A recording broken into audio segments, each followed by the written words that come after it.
I'd like to talk to you a little bit about how cannabis or marijuana is used as a medicine. I want you to realize that we're using this as an herbal therapy.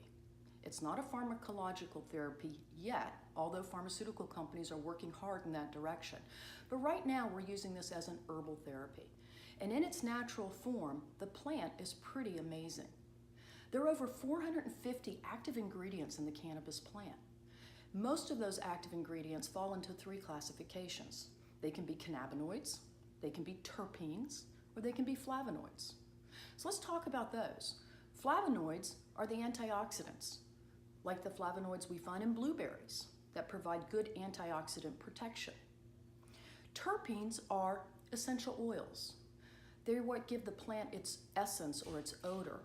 Imagine, for example, when you walk into a forest and you smell pine, that aroma is from the terpenes of the pine trees. Many of these terpenes have clinical benefits, and those have been pretty well studied.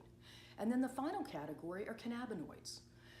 In the plant, we call them phytocannabinoids. And what's interesting is that we now know that phytocannabinoids bind to receptors in the human body called endocannabinoids.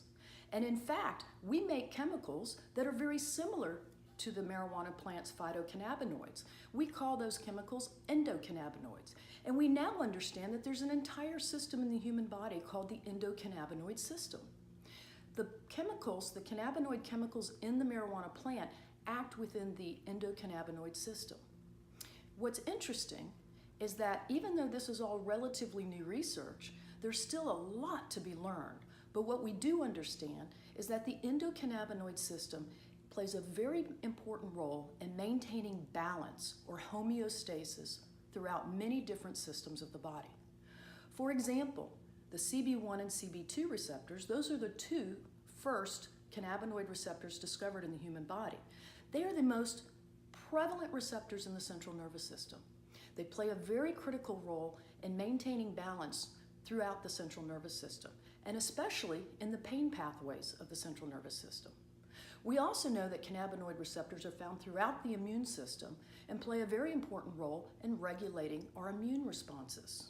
They also play a very big role in different organ systems, such as the GI tract and the liver. Research is ongoing, and every year we learn more and more and more about the endocannabinoid system. But what we already know at AMRX is that the phytocannabinoids in the marijuana plant are incredibly helpful for many patients suffering with many different kinds of diseases and ailments.